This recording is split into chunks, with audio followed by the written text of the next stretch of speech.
Right, guys, welcome back to the channel. So we're going to be talking about Conor McGregor today. Now, I have dropped the video on Rumble, completely uncensored. So if you want to watch that video, the uncensored version of this video, head over to my Rumble, use the link in the description, and you can hear my total uncensored opinion on what I'm about to speak about. So yes, I do believe they are going to take out Conor McGregor, metaphorically and publicly, and possibly take him out in real life.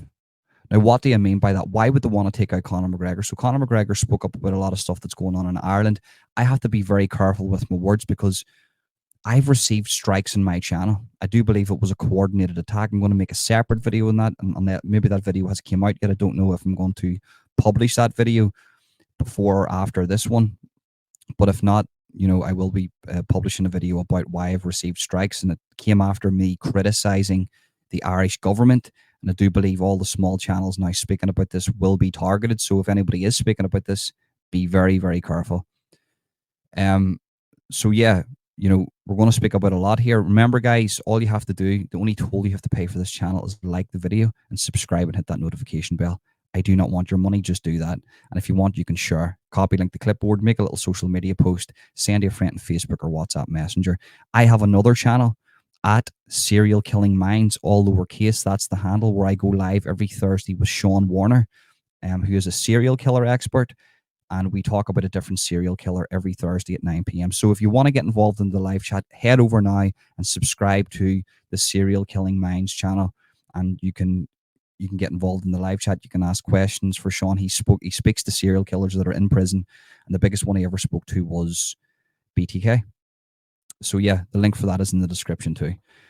But they're going to, they're going to come after Conor McGregor. So they're going to come after Conor McGregor like they did Russell Brand. Now, think about it this way, right? Russell Brand at one stage in his life was a leftist, right? So they didn't have an incentive to go after him. Why would they come after Russell Brand? Think about it that way, right? Conor McGregor's allegations of assault towards women are publicly known. We're not saying they're true, but they're publicly known. Apparently, every time there's a beautiful looking woman and a fella and Conor McGregor wants to be the alpha, there's always a fight between him and the fella, and there's always an accusation that comes out about a woman. There's many Irish people that actually say, well, hold on, Conor McGregor is actually a wrong'un. I can't say if that's true or not. I haven't seen any hard evidence that that is true. Could be that he's famous and people just want to extract money from him. Possibly. But to put that just to one side, he spoke up about something. Conor McGregor spoke up about what's happening in Ireland, and I have to be really careful with my words. He spoke up about what's happening in Ireland, and to a certain degree, he's right. Now, for anybody from Ireland right now, because there's a few people that follow my channel that are sort of, they disagree with me on what's happening to Ireland. They're saying, look, there's nobody that's illegal. We need to help these people, and there's no issues whatsoever. Look, there's issues. There's no denying that now. If you are saying there is no issues, then you're burying your head into the sand. Now, for anybody that really wants to understand my viewpoint in this, I will just give it to you straight. The difference between Irish immigration and other people coming here is that when we went to a different country, we integrated with society. We didn't want to change that society, and we built that society literally from the ground up. The Paddies, the Irish, we really, whether it be England, Australia, America, we really put our heart and soul into that, and we didn't want to change the structure of their democracy. What's happening here in Ireland at the minute, what the government is doing, they're bringing people in. I'm being careful with my words now. They're bringing people in to vote for them, and because these people are fighting fit age men, they will be able to fight if there was ever a civil war. So it's a double whammy for the governments. That's why you're not seeing, conservative MPs, conservative people in Ireland, whether that be the DUP, the UUP, actually standing up against some of the left-leaning ones like Sinn Féin, because these people are cut from the same cloth. The days are gone where Sinn Féin were just for the people, or SDLP were just for the people, or the ones down south or in the Republic of Ireland are just for the people. These are all cut from the same cloth. And the DUP and all the other ones, all the parties, they their politics probably align with the likes of Sinn Féin because they also want to stay in power, and they're taking notes saying, well, hold on, if it comes down to this here, then we will do the exact same thing. We will sell out our own people and bring in hordes of people not from this country to back us physically and to vote for us to keep us in power. So this is where you need to know that all politics in Ireland, north and south, are 100% corrupt, and you cannot trust any of them. There's probably a few. There's a few rising up through the ranks. I see a few. I forget the name of the party, but there's a party in Ireland that's really standing up against that. And if there's a north version of that, I will vote for them because what they're talking about is common sense. They're not racist. They're not bigots. They're actually backing the people, the foreign men and women that come here to work legally, that need asylum, really need asylum, that are coming from war-torn countries. They're not the ones that the government are bringing in at 2 o'clock in the morning off the buses, that are fighting fit age and trained in the art of war with a dangerous ideology. People who just want to come here and work, and seek asylum. There's nothing wrong with it. We need to help people. I'm not against that.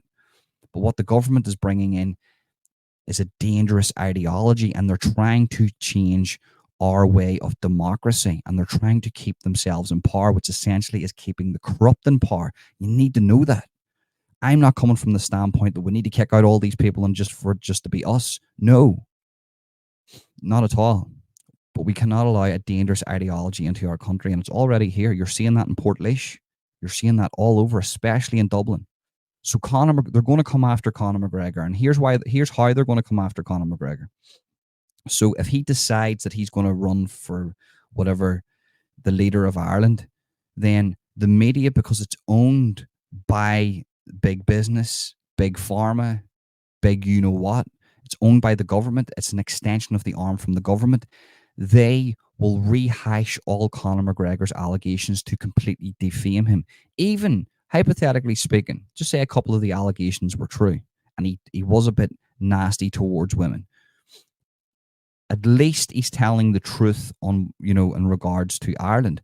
Do I think Conor McGregor's a good fit to lead Ireland? Definitely not, because of his past. But that said, he's speaking the truth now, and what he can do in one tweet, you couldn't do with 10 years of campaigning.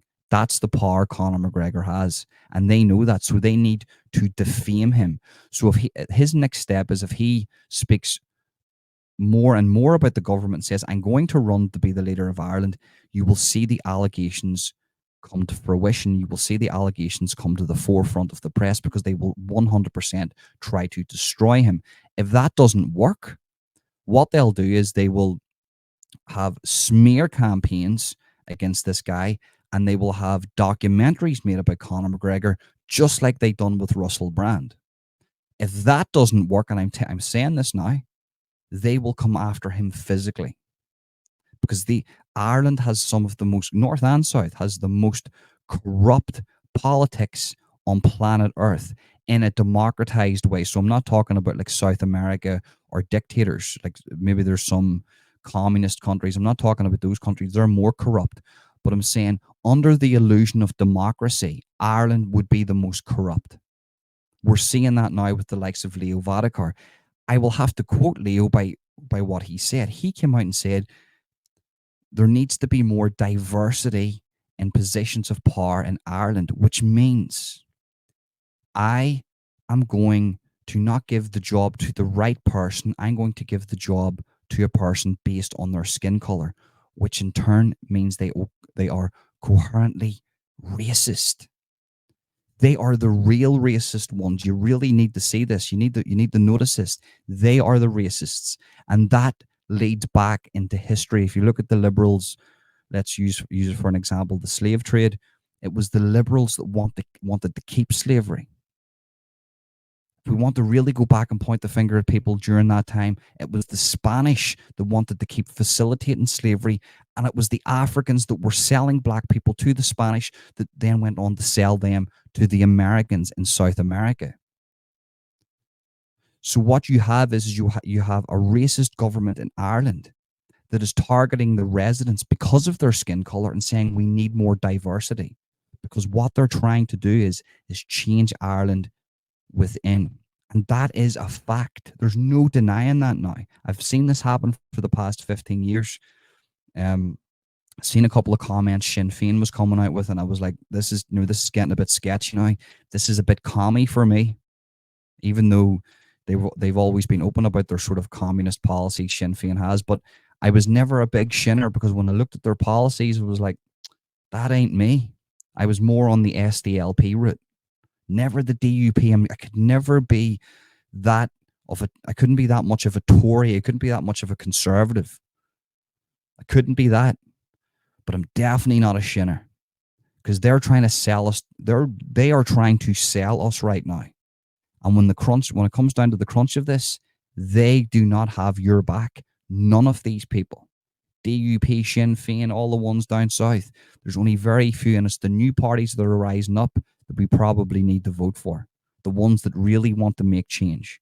Not kick out all the people that are benefiting society, but kick out the people that are here armed with a dangerous ideology that want to destroy our democracy, or the illusion of our democracy at least.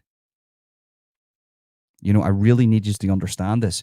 And Conor McGregor poses the biggest threat to them, because he has power, he has wealth, he's got a media presence, and he resonates with the people. He resonates with the people, and that essentially is what they do not want, and they will come after him. And if it comes down to it, they will take him out. Physically, they will take him out. So Conor McGregor needs to be very, very careful. And hopefully I've explained that to you. I respect your opinions, whether you disagree with me, whether you agree with me. It doesn't make a difference. I respect everybody's opinion.